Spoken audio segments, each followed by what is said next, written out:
manifestar con Carolina.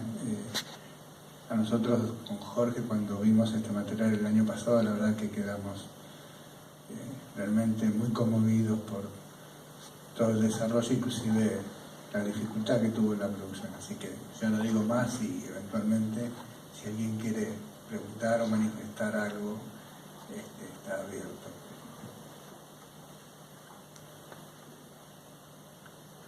Como siempre, allá. Vamos. Sí, te facilito. Yo nunca, viendo la película, intentaba comprender de qué forma vos armabas las escenas, el agrupamiento de imágenes, y de qué forma eso también terminaba funcionando con el sonido, con la música, porque realmente los filmes argentinos son impresionantes, ¿no? El transcurso de la película. Entonces, desde el hacer, ¿cómo hiciste para fusionar el sonido, esas imágenes que remiten directamente a otra cosa, y la capa sonora de la voz que va llevando adelante la narración? Bueno, te explico más o menos cómo hice la peli en general. Bueno, yo sabía que tenía muy poco material para contar la historia de Clara, o sea, tenía las fotos y el material del archivo. Entonces, de alguna manera me interesaba hacer un contrapunto con las películas familiares, porque salvo las películas de Manuel Monleón, la mayoría de las imágenes son de la alta burguesía catalana y la alta burguesía valenciana, que eran una clase social totalmente distinta a la clase de Clara, por lo tanto también había una mirada distinta y de alguna manera quería hacer el contrapunto, ¿no? Entonces escribí un texto, en base a ese texto empecé a pensar las imágenes y bueno, el montaje duró bastante tiempo porque trabajé un año con una montadora y otro año con otra, y tenía claro que la música de alguna manera también iba a ser un contrapunto en la película. Entonces no quería caer en la música más tradicional que se utiliza en este tipo de películas. De hecho, varias personas me han preguntado por qué escogí una música que provoca tanto distanciamiento, que a veces saca en momentos bastante dramáticos, ¿no? En vez de hacer que te metas, sino que te saca. Y eso era un poco lo que yo quería hacer con la música. Entonces trabajé con un músico argentino que vive en Austria, que se llama Diego Mune, que hace música experimental con otros músicos. Hay músicos de distintos países, incluso hay un chamán, que es el que se ve en la escena de la guerra, que grita, ¿no? Entonces Diego trabajó en base a las imágenes que yo les iba pasando, en base a secuencias ya más o menos hechas, fue trabajando la música. Y respecto al trabajo de la voz en off, bueno, fue un problema para mí porque yo en un principio quería utilizar una voz en off femenina, sobre todo porque la mayoría de las películas siempre son voces en off, o sea, son masculinas, ¿no? Y probé con varias actrices, probé con varias mujeres y al final ninguna tuvo el tono que yo quería. Y yo había, bueno, conocido a Sergi Díez en las variaciones Marker.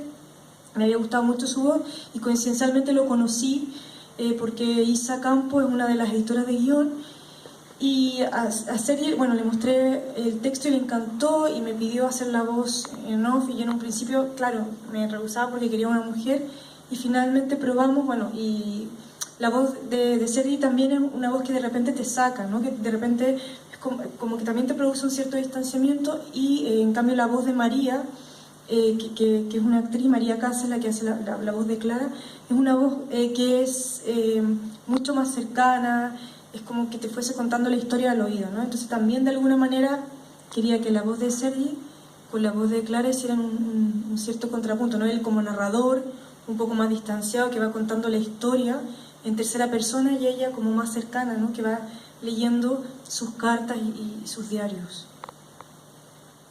Eso. Me gustó mucho. Gracias. Te quería preguntar cómo llegas vos a España, si tenés raíces españolas o cómo te acercás al tema. Tengo familia en España y me dieron ganas de acercarme más a la historia de mi abuela, ahora cumple 90 años. Ah, mira qué bien. Y, Sí. Perdón, y también una segunda pregunta es, ¿dónde ves a los sospechosos, a los marginados hoy en día en el 2017 y si estás trabajando en otro proyecto? Okay. Sí, tengo familiar en España. Bueno, no. Mi abuela, en realidad era mi bisabuela de Palencia. Entonces mi abuela, curiosamente, bueno, era argentina, emigró a Mendoza, pero antes de la guerra civil, o sea, fue como una de las primeras oleadas del siglo XX. Pero yo en realidad me fui a Barcelona a hacer el máster en documental, no por esto, sino porque quería estudiar cine, otra cosa, y en Chile como que no me convencía mucho, y había estado en Barcelona y me había gustado el sitio. Entonces por eso decidí ir a Barcelona, y ahí, bueno, hice el corto de Monstruos y Faldas, que visto sea de paso. Ahora fue el trabajo que hice para titularme, pero hay cosas que realmente no me gustan mucho, entonces a veces cuando lo veo como que me da un poco de... porque han pasado ya 9 años, se lo veo, y hay cosas que ahora digo, ¿cómo las hice así? Las hubiera hecho de otra manera, ¿no? Porque claro, el abuelo es de 2014 y claro, de Monstruos de 2007, 2008, entonces bueno, pero también eso creo que forma parte de la madurez que uno va adquiriendo con los años, pero ahora de esto me salí porque hay partes que sinceramente no me gustan, como las recreaciones o cómo están filmados los personajes, pero bueno. Pero sí que le tengo mucho cariño a ese trabajo porque justamente fue el trabajo que me abrió como un poco la cabeza, ¿no? Porque yo nunca había trabajado con imágenes de archivo. También llegué a Barcelona y tenía claro que quería hacer algo relacionado con las mujeres, y por esas casualidades llegué a la historia de la prisión del Scores, y curiosamente era un Corte Inglés, que era un centro comercial, entonces donde había estado la prisión, en esa época ahora era un centro comercial, que de alguna manera también es una prisión, ¿no? Entonces me contacté con un historiador, bueno, ya fuimos trabajando la historia, y de ahí surgió de Monstruos y Faldas, y en ese sentido de ahí surgió la historia de Clara, que me demoré tantos años porque hice una investigación que claro, que costó mucho, porque no tenía medios, o sea, esto fue una autoproducción, me dieron las imágenes a un coste baratísimo, que en realidad estoy muy agradecida de hecho con la Filmoteca de Cataluña y de Valencia, porque si no hubiese tenido que pagar una cantidad impresionante, y como te digo, tuve una subvención muy pequeñita, que la utilicé para otras cosas, o sea, la malgasté, porque me fui a Mauthausen a grabar el campo porque quería hacer otra historia, y ahí tengo las imágenes. Y bueno, ¿qué más me preguntaba de los marginados? No, o si estás trabajando en otro proyecto hoy en día y... Sí, estoy trabajando ahora en 2 proyectos. Uno se llama Inoa, que es el nombre tentativo, y es la historia de una mujer que escribía y que se suicidó y que dejó sus diarios, que dejó sus películas, y que pertenecía a una familia, que es la familia de un amigo, en la que todos se grababan entre todos. Entonces es una cosa muy curiosa. De hecho tengo grabaciones de ella de los años 80. Pero la película, más que contar la historia de Ainhoa o hablar del suicidio, habla de la necesidad de las mujeres de escribir los diarios, y cómo a veces, bueno, construimos un personaje en el diario o en la vida real, porque los diarios de ella, o sea, si tú los lees y la ves como era ella en las películas o hablas con la gente que la conoció, hay una diferencia pero tremenda. Esto, por ejemplo, su hermano cuando leyó los diarios me decía que no sabía si su hermana era la que la había conocido o la de los diarios, ¿no?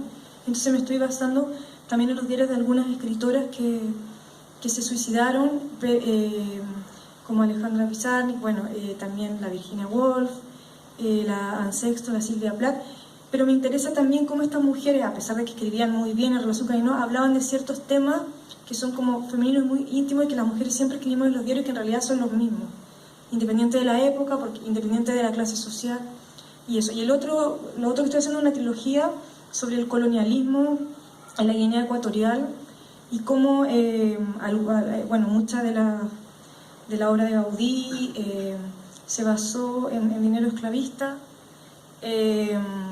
y también, bueno, sobre un gorila que había en Cataluña, que es Copito de Nieve, que era como el símbolo, y también fue traído a Nueva Guinea. Bueno, es una trilogía, son 3 cortos que se llama Exótica, en base a la definición de exotismo del otro, ¿no? Y cada uno es un cortito, uno sobre Copito de Nieve, el otro sobre, como te digo, lo de Gaudí, ¿no? Y bueno, y todo lo que fue la reestructuración de Barcelona a principios del siglo XX, lo que se hizo con dinero esclavista, y el otro es sobre la exotización de la mujer negra, ¿no? Pero todo eso también con imágenes de archivo y fotos. Eso.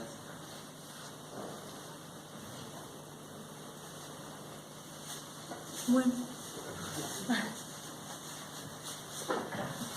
Bueno, les agradecemos, la verdad que con la noche que hizo de estar acá ya de por sí implica una militancia, no digo cercana a la de Clara, pero bueno, una militancia al fin. Gracias. Sí, muchas gracias. Gracias a Carolina.